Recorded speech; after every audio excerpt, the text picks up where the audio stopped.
Latte Lath. Right now, per Tom Bogert, Ben Jacobs, and now a handful of other people, Atlanta's looking to spend about $20 million, which will set a record if and when it happens. So, Sydney, I guess starting with you, what are your, kind of thoughts that you've been able to process in the past couple of days since this Well, rumor? the ball's in Burrow's court, isn't it? So he's obviously had tremendous success with Middlesborough. Did a video on scarsofspecs.com. Well, not scarsofspecs.com. On YouTube about it. But yeah, $20 million transfer fee, Tyler, like he said. 10 goals so far in the championship campaign for Middlesbrough. Highly regarded. Other teams around the league, in the Premier League, I should say, are looking at adding Latte Lath to the fold. So the first thing I thought, guys, and let me know what you think about this, is $20 million is a lot of money. That's a lot of money. No kidding. And the risk you run, and Garth Lagerwey, he's obviously been around MLS for a little bit, so he knows the ins and outs of the league and all of that. But it's $20 million. You're not paying this guy to score 5 goals in MLS. You're paying him to score a heck of a lot more. And one of the things I thought about is if he doesn't pan out, I mean, what does this mean for Garth Lagerwey's credibility? You just have flushed $20 million down the toilet. So I don't know. Is this Middlesbrough just looking to gain to set the market for Latte Lath, or is this a legitimate offer that they're willing to entertain? I mean, what are you guys feeling about that? What do you guys think? That's just my 2 cents.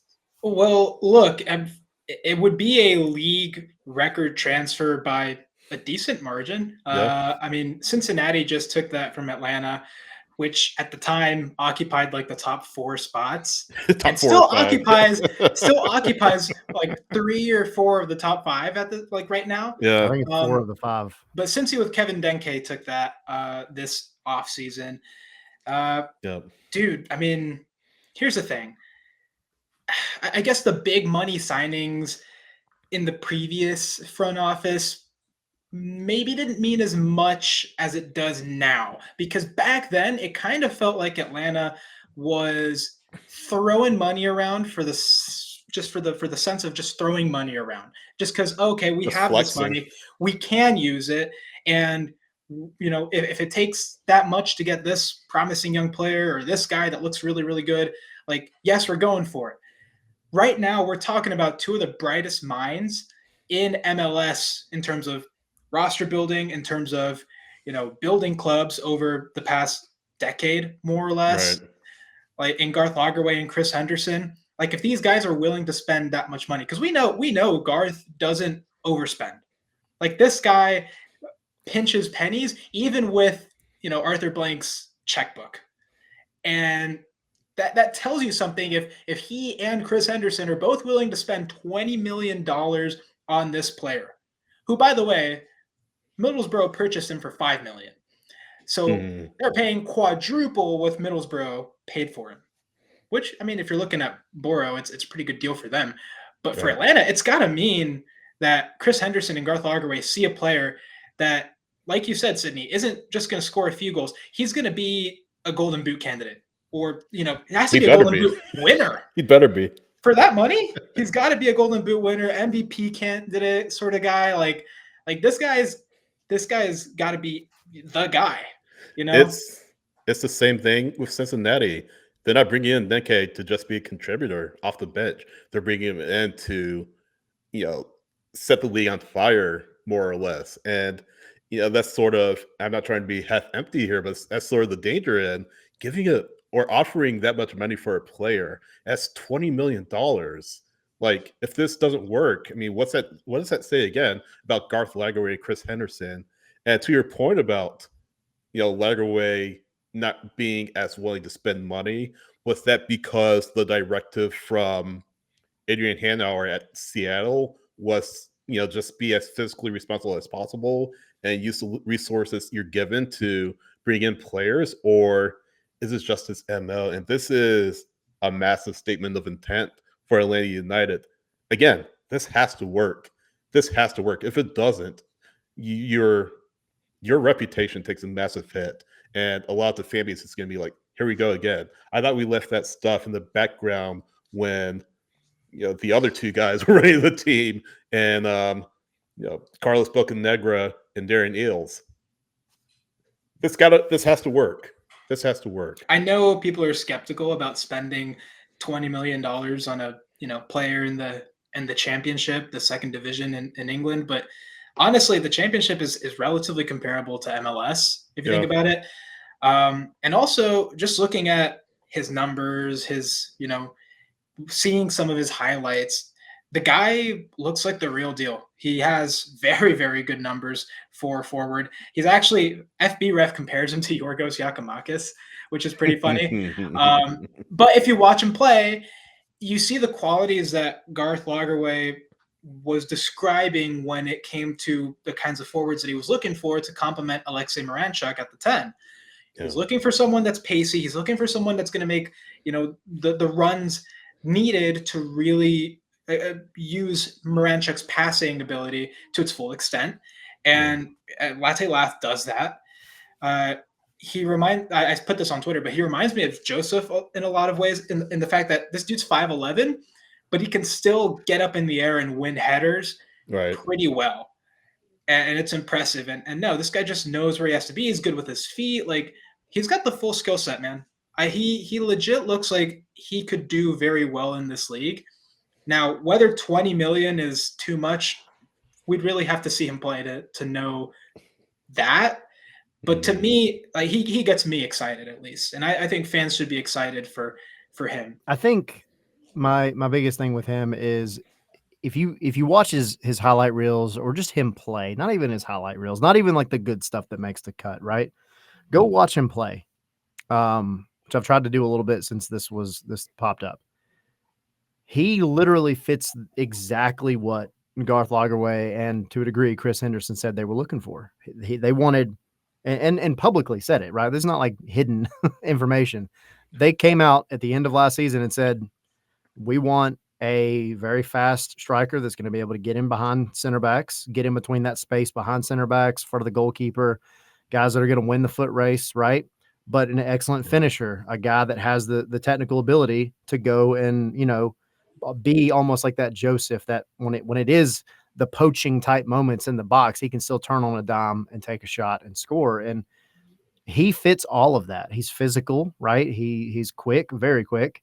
He gets going. He seems like a bulldozer. Like he's exciting to watch. And I think fans will like him if and when he gets here. But I mean, you start looking at, there's two things. Well, I'll talk about the money in a second, but I mean, if you do go look at his stats, and Henry, you touched on this, he is in the top, like 90th percentile of almost every stat that is out there right now for this season. Goals, expected goals, like all that. Shots on target. Right now, he's for every 5 shots on target that he's taken, one of them scores a goal. So it's not bad. 95th percentile for goals per shot. That is very good conversion. Yeah. He's got a couple of assists. His passing is pretty solid. Even defensively, like this is not stuff that you would look at, but like defensively for a comparing strikers, like he gets back and he helps out. Like well-rounded player. This is what Garth said they wanted, right? That's why you didn't really see Joseph do a lot of, not knocking Joseph, but he wasn't that defensive-minded striker. All he was out for was goals and as many as possible. So that's encouraging to hear that Latte Lath is willing to get back when you need him to. Yeah. And then my other point, with the whole money situation is like Atlanta, thankfully, doesn't have the same issues in terms of spending money that many other clubs do. And I'm not saying that doesn't mean be a good steward of Arthur Blank's money. But what I am saying is like, yeah, you're always going to look in that, 8 to 15 million range for a DP. But if you have to go over, and you can go over because Arthur Blank is the one writing the check, let's go over. Also, like if we are talking about being, balancing out the checkbook, still sitting on a war chest of almost $35 million from the summer. So like, I you know, the money issue does not bother me at all. Now, yeah, I mean, if he gets here and flops, whatever, Yeah. but you could get a flop for 20 million. You could be in the Prem and get a flop for 100 million. It Well, but happens. he's not being paid 20 million to be a flop, though. You know, fans aren't I going to want to agree. flop for $20 million. I'm not giving him an excuse, but I'm just Right. saying, like, it happens. But Yeah, I sure. don't know Sure. of any other front office that does their homework and drives fans crazy because of how, you know, patient we have to be. Other than Garth, like he does the homework. He's got the scouting department to do that. He's got the analytics department to do that. And so you just have to hope that they got it right. I mean, what else can you do? So let me ask you guys this, though. Taking a cynic's viewpoint, which I mean, I don't typically do. No matter who says I do. But Wait, you paused yourself there. Nobody said anything. but take a look at it from the other side. You know, speaking of money, is this just Burrow trying to set the market? I mentioned this earlier. Are they just trying to set the market for Latte Lath? Because, like I said, there are other clubs looking at him. No, West Ham we're looking at him, but it looks like they're going to pursue another striker. Leeds United we're looking at it, but same thing. It looks like they're going to pursue somebody else. Is Burrow just trying to say, hey, we'll entertain this $20 million offer, but it's just signaling the clubs, hey, this is kind of the floor. If you want him, you have to pay a little bit more to get him because we're not going to let him go that easily. That's kind of some of the chatter that's been around a few folks on social media. So, I mean, what do you guys think? I'll say this real quick, Henry, and then you jump in. But I mean, if this whole thing with Ipswich Town back in the summer, I think it was the summer, happened, to me, that's setting the market right there. You know, if they turn that offer down, right there is kind of, you know, that's where you have to kind of judge things. And then you have to bring in the factors of this is a different window, obviously, for them. And then also, how motivated are they going to be and how much money is going to be required for them to sell to a team that they might end up and probably will end up having to play sooner rather than later. Plus, I mean, they're fifth in the table. I mean, they could be playing a promotion playoff, you know, come the spring. So Yeah. maybe that's another factor to think about. I mean, here's the thing, man. $20 million is not an insignificant amount of money for a championship side. Like with that amount of money, they could get a replacement striker and then some. And so really this is only a gain for them. And I could see like, yeah, sure. Maybe they're like, okay, they received the offer or the offer was sent. I'm assuming Sunday, Saturday, whenever that report came out. And they're probably like, okay, let's give it a day or two. Let's see if anyone says anything else. Like if anyone else shows interest, we got any other offers. Maybe we can start a bidding war, but I don't think they're going to wait that long. I feel like that starts moving as soon as, you know that Leeds isn't going to go after him anymore. You know that some of these other clubs that were interested in him are looking at other targets. That really only leaves Atlanta. You already have that offer. I mean, maybe work out the kinks if you want to add another couple dollars to that. I don't know, another couple, whatever. I don't know. I do think it's a good point though that selling to Atlanta guarantees that he can't be used against you. So I think it's a good deal for them, and it sounds like Latte Lath is open to the move from the reports. You know, to and that's where that one part of the rumor / report from Tom about his salary, his compensation, like you have to expect that means they're going to pay him a significant amount of money. Yeah. Like I'd be interested to see how much that is actually.